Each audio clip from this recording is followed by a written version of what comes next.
invite you to think for a few moments, the moments that of mine, it will be nothing's going to move my rock. Look at somebody and say, nothing is going to move my rock. This morning, Jesus gives us the parable, Reverend Thompson, of two houses.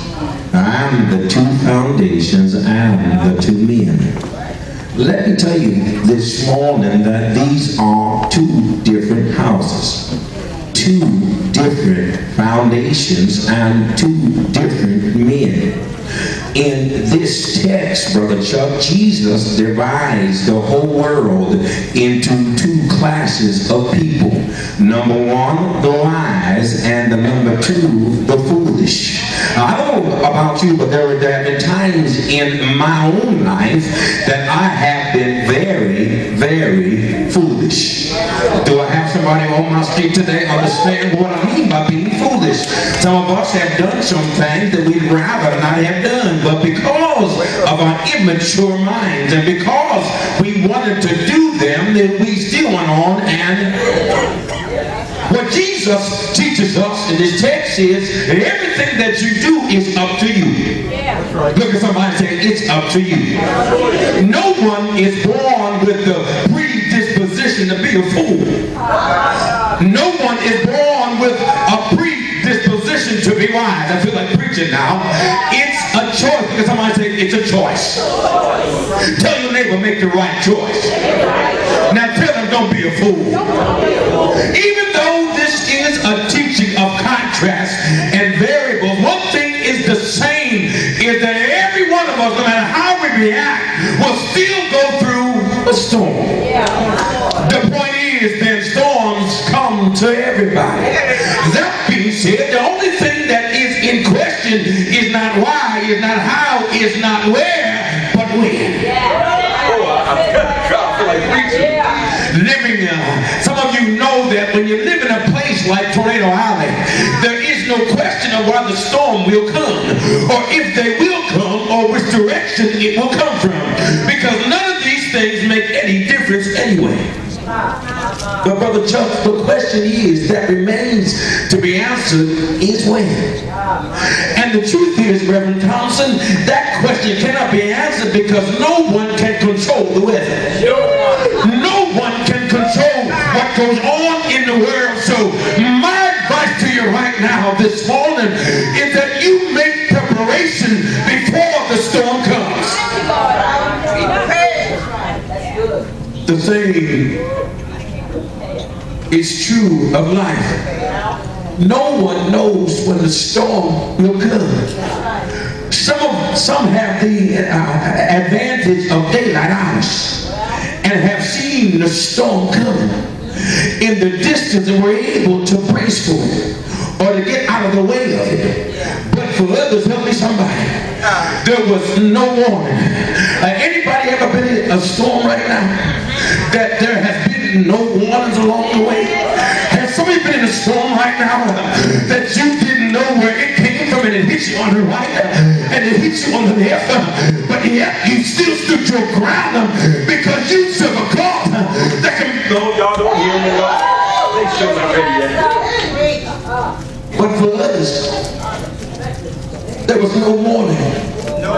They went to bed after a beautiful summer's evening or a spring evening and woke up to the sound of a tornado ripping their house apart. Do I have some witnesses in the house now? You went to bed and everything else was fine. You got up the next morning and there was something knocking on your door. But aren't you glad this morning that when it came knocking on your door, that you know who to go to and you know where your help coming from, and you know that there was a God that was going to bring it from somewhere? Do I have a witness this morning that somebody that's been through a storm still got the marks for it and can give God praise in the midst of your storm? Somebody better say yeah. Can I preach this thing? You know how storms are. Destroying everything they hold dear, even to the loss of husbands and wives and children. Reverend Thompson, in remains are shattered pieces of life that used to be. Come on, somebody. And anybody ever lived in a used to be where you lost everything and you lost your loved ones and you lost somebody else and you lost your money and you lost your job? But they say by and by when the morning comes, all the saints of God be gathered home. You're going to tell your story. Can I preach this thing? A marriage that used to be, oh God, come on somebody. A body that used to be healthy and strong. A family that used to be close and that used to love each other. And a mind that used to be clear and sharp and unclouded by drugs and alcohol. Am I hitting somebody's door right now? A retirement plan that used to exist but got blown away in the storm. Look at your 403B and your 401K was blown away.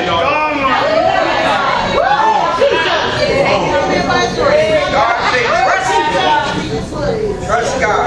And it happened without warning while they were sleeping. I wonder, Sister Kelly, how many storms could actually have been avoided had we not been sleeping? Look at your neighbor and tell him to wake up, neighbor. Wake up! Wake up!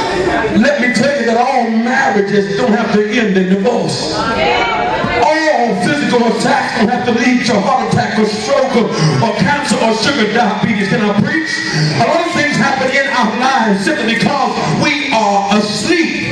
We are not watching. We are not paying attention. 1 Thessalonians 5:7 said, for they that sleep, sleep in the night. And they that be drunken are drunken in the night. Samson, now I got a story to tell. Samson didn't have to have his eyes punched out. He didn't have to suffer humiliation and play the part of a fool and a slave in a Philistine jail. No, this was a storm he could have avoided. How many of you this morning went through a storm that you caused?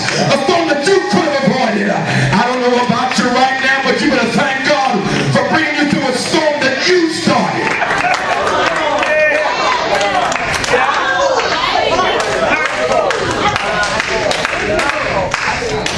You see, sometimes we get caught up in the moment. Come on, somebody. We get caught up in the moment where we think that we're trying to impress somebody. You see, Samson thought he was all of that in a box of chocolates. Come on, somebody. And then he wanted the love of a beautiful woman. And sometimes you can talk too much and you're not trying to impress somebody. Do I have a witness right now? Sometimes you got to keep your business to yourself. Anybody want to speak right now? Wave at me right now. Sometimes you got to realize there are some things that's between you and God. Do I have a witness right now? Between you and God. I say between you and God. That's it. Samson's problem was that he was sleeping when he should have been praying. Come on, somebody. When you're in a tight situation, you got to stop sleeping and start doing what? Praying. Because sometimes that sleeping part will overcome our minds. Do I have a witness right now? And when you're praying, praying can change your mind. Anybody want to speak right now? Right? Because when you are praying, you're asking God to come in. You're asking God to come into that situation. You're asking God to help you through that situation. Please, Lord God. Sleeping when he should have been reading the Word of God. Sleeping when he should have been in church, listening to the Word of God being preached. Taking notes, making preparations, building his foundation. Samson was sleeping while the storm was brewing. We got children. I said something. They'll come back to you. Some of us are sleeping too much while the storm is brewing. And you're not on your knees asking God to bring you through a storm that you don't know when it's coming, but you know that it's coming. Samson closed his eyes to the obvious threat around him. Samson pretended everything was all right when he knew in his heart it was all wrong. How many of you have been in a situation where your mind sometimes overcomes your heart? You know that it's wrong. Oh, come on. Help me some more. I guess I'm the only one. Y'all know what I'm talking about. Men, you better shake your heads. Come on, somebody. Because sometimes you allow the workings of your mind, which are fueled by your eyes. Can I preach this right? Y'all know how you are. Sometimes your eyes tell you the wrong thing, and your heart is trying to beat your mind up to get yourself right. I know that's right. And you gotta understand that when you're in a tight situation, everybody say tight.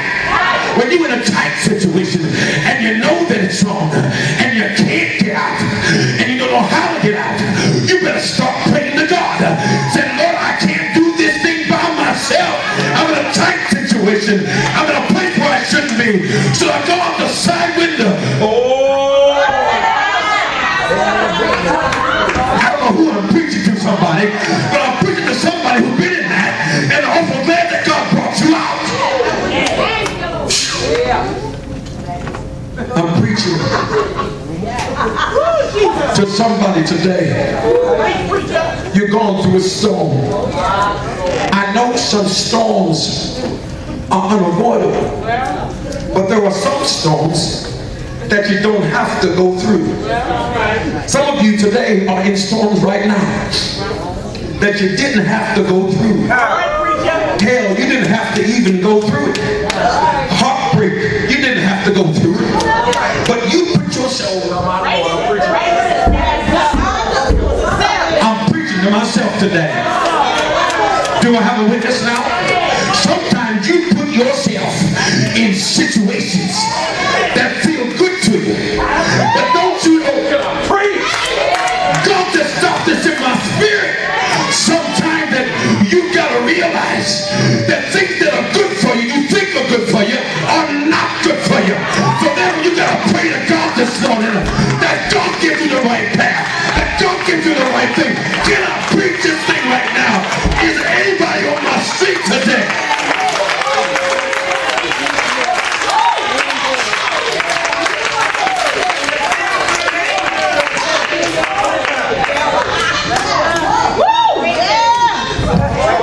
You know, what I'm learning is that I've got to let the Lord direct my path. Come on, somebody. Because there are times when I want to rush ahead of God. And God said, slow down before you turn down the wrong road. Anybody on my street today understand what I'm preaching about? How many of you been down the wrong road and know that you shouldn't have went down?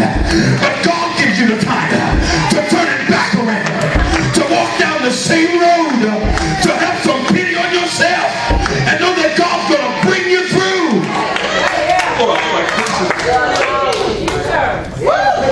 Anybody make U-turns in their life? Walk down the same road? The same people you passed when you were big, high, and mighty, and big and boasting saw you when you came back with your tail between your legs. Do I have a witness right now? Do I have somebody who knows what I'm talking about now? You better give God a frantic hand wave because God put you on thine back so you walk down the same road that you go. Y'all don't hear me.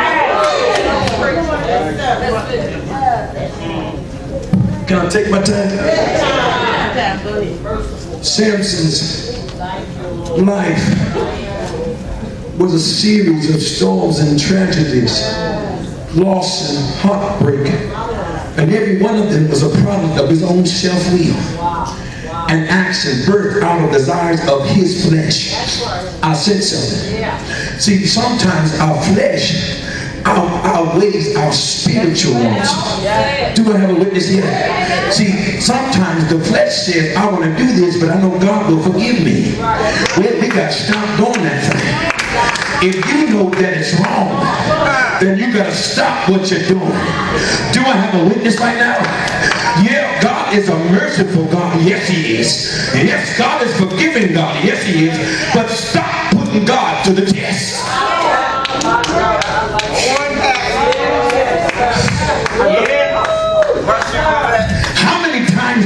understand that God may take your life in the midst of your misstep.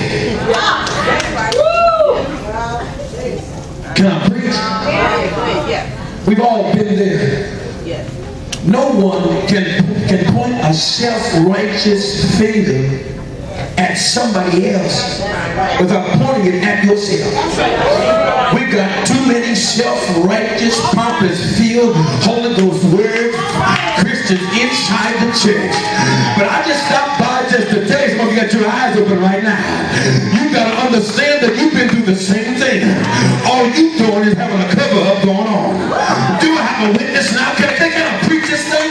How many of you have been through something that you were ashamed of, but yet you still did it and God brought you out? Stop covering up, because somebody else can come to you. Somebody else can be a recipient of your blessing.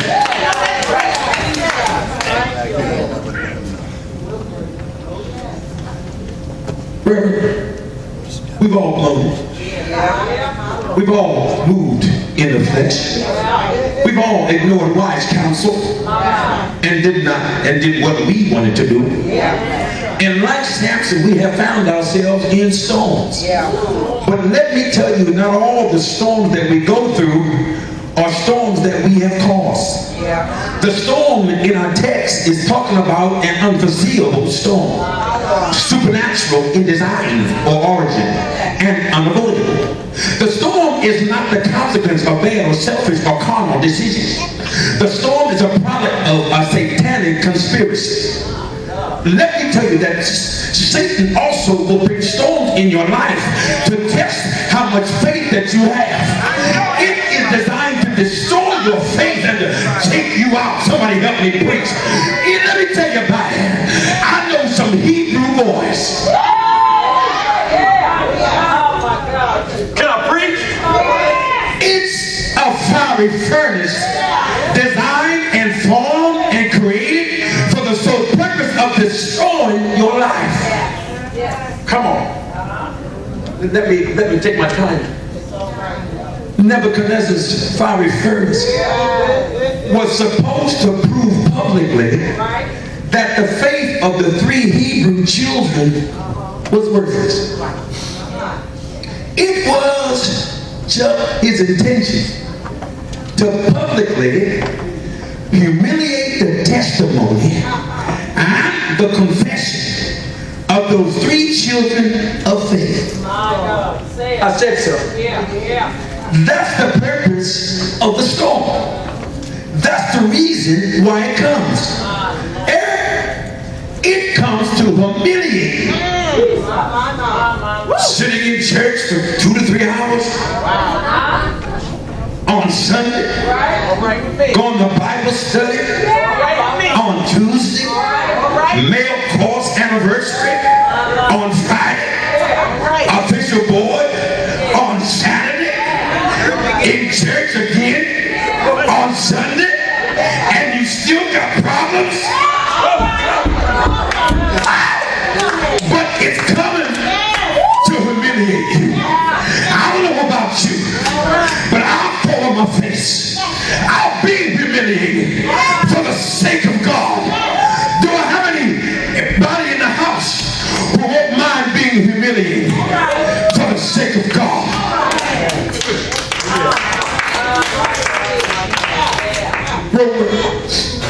The devil wanted to put you on display and to say to the world that they couldn't make it, and neither will you. I destroyed them, and Roland, I don't care how much preaching you do, I'm still going to destroy you. Do I have a witness here? And the sad truth now, y'all better listen to me. There are many in the church that have been blown away by the storms and have fallen. And Jesus tells us why. Because they built their house on sand.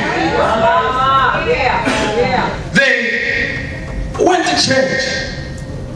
They heard the preacher. They shouted the Holy Ghost movement. They danced around but only with 2 left feet. They even paid their tithes and their offerings. And they talked in tongues. But don't you know you can do all that stuff and still build your house on the wrong foundation? Do I have a witness now?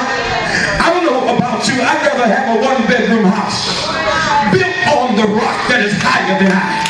Do I have a witness right now today? I'm telling you about a rock that has brought me through dangers seen and unseen. I'm talking about a rock who brought my family through dangers that I never thought I could come through. I'm talking about Avis. They built their house on their good deeds, on their morality and legal righteousness. They built their house on their own wisdom and their own knowledge. And all these things are but sand moving and shifting with the rising tide. No wonder the songwriter says, on Christ the solid rock I stand. All of the ground is sinking sand. Reverend Thompson, it is no mystery that when someone falls, regardless of how big or beautiful the house of mystery is, Jesus reveals that when the house is destroyed in the storm, there is a foundation problem. Come on, somebody. Everything is built on your foundation. Come on, can I preach this thing? They want to build something they can be proud of to impress others. Come on. They want to preach, they want to teach, they want to sing or evangelize. They want big houses, fancy cars, reputation, and popularity. Well, talk to the preacher down in Atlanta. Do I have a witness now? Talk to the other preachers who built their house on sand. Do I have a witness now? Talk to the ones who built big ministry that didn't have no foundation under them, and they came tumbling down. Do I have a witness now? But I just stopped by just to tell somebody right now, if you want to build a fancy house, build it on the rock that is higher than I. If you want to build a 3-car garage, build it on a house that is higher, build on a rock that is higher than I.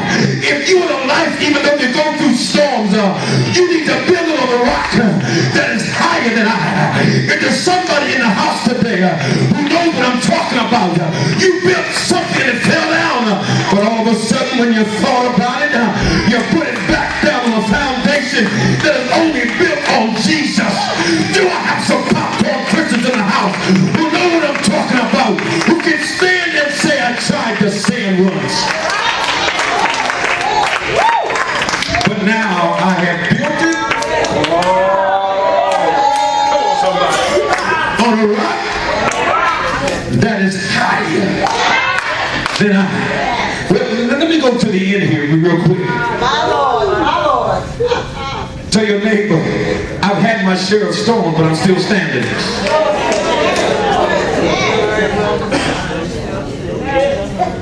I took a good hit, but I'm still standing. Avis, it was a bad storm, but I'm still standing. It tore up stuff all around me, but I'm still standing. I lost some stuff I thought I couldn't live without, but I'm still standing. It blew Brother Chuck some people away that I thought were my friends, but I'm still standing. Sometimes it felt like the storm would never end, Reverend, but I just stopped by just to tell you, shout somebody, say, I'm still standing. Well, people of God, how do you make it? How do you survive? And others didn't make it. How do you make it through the storm of sickness? And how do you make it through the storm of a loss of a loved one? And how do you make it through broken relationships? Oh Lord, help me. How do you make it through the storm of divorce? And how do you make it through heartbreak and through financial disaster? Well, what's the secret? You have got to find the rock. Dig past everything and everybody else. Dig past church. Dig past Religion didn't pass. Emotions didn't pass. Feelings didn't pass. Opinions, and hit the rock.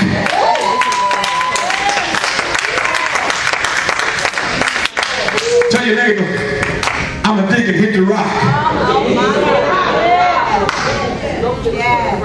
Well, 2 Samuel 22 says, and he said, the Lord is my rock and my fortress and my deliverer.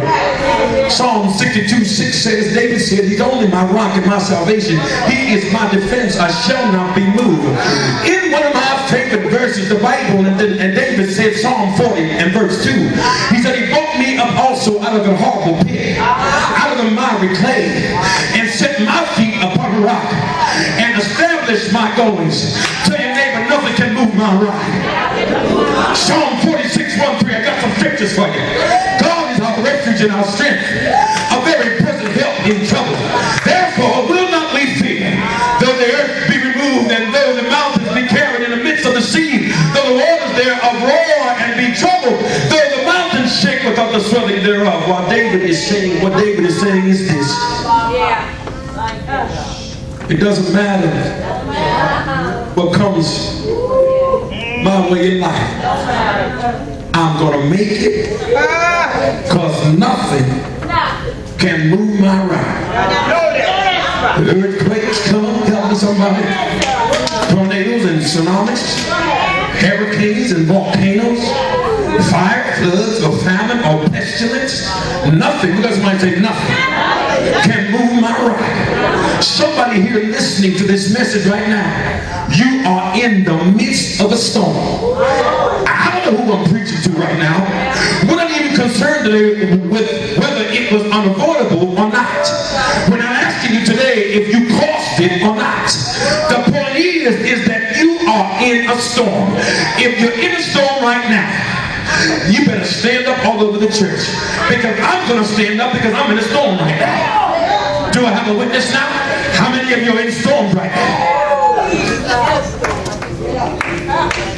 Look at somebody and say, even though I'm in a storm, I'm not going to move my rock. How many of you know how to do it right now? You got to dig down past the mud. You got to dig down past the clay. You got to dig down long enough and strong enough till you get to the rock. How many of you this morning have been saved by the rock? You stood there, you took your licks, you took your hurt, you took your pain, but yet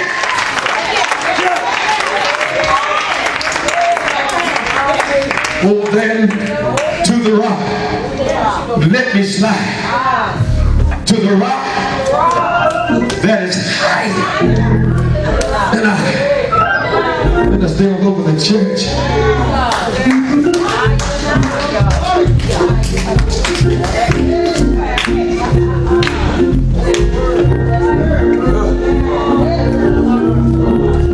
You know, before we get caught up in this music, let me talk to you about a couple things. How many of you have ever been through a storm? Everybody's hands will be raised in the house. And then, how many of you stayed there because you knew that God was going to bring you out? You know, we've got some people in the church that act like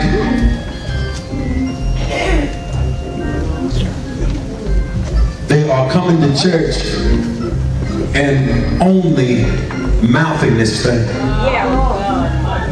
I don't know about you, but I want to see some of your battle scars. I want to see the calluses on your hands, which meant that you took a shovel and you dug down until you hit the rock. Do I have a witness here? I don't know about you right now, but I'm in the midst of a storm that I know that God's going to take care of me. Do I have a witness now? Before I came to Bible study, Reverend, and before I prayed a lot, I almost quit this thing, Reverend. I was ready to step down from ministry. I'm telling you. Reverend knows my story. I said, Lord, where are you? I'm preaching every Sunday. He said, well, you haven't felt me yet. I said, Lord, I've been preaching since 1986. He said, you haven't felt me yet. But then, you know, when I started to feel him, was when I was by myself.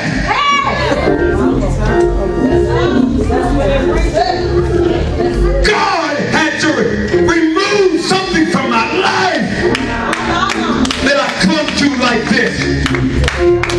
And he said, you can't lean on human beings, but you gotta lean on me.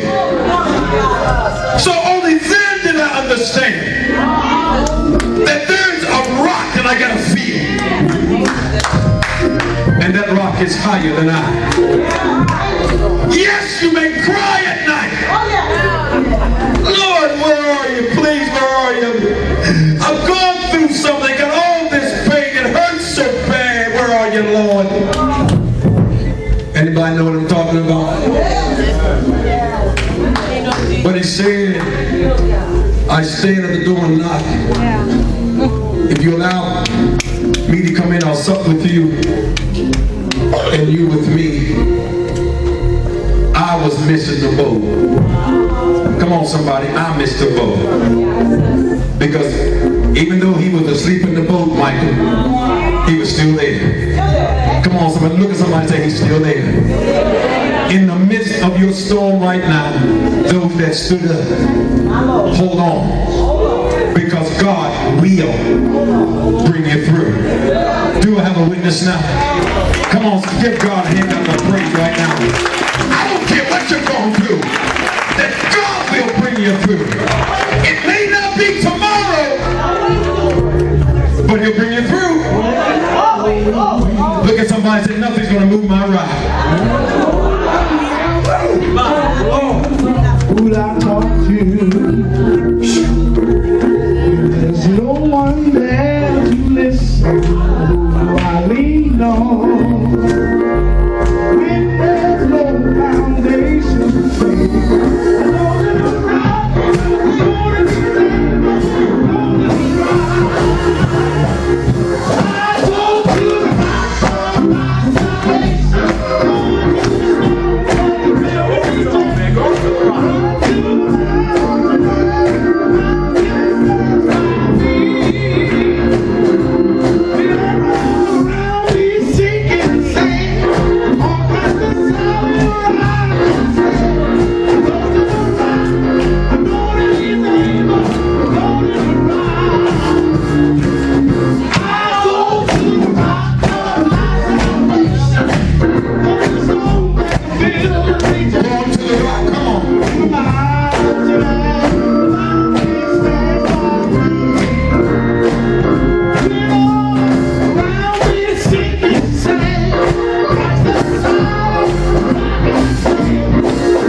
some of you who are going through a storm right now, remember how many times did God bring you through other storms?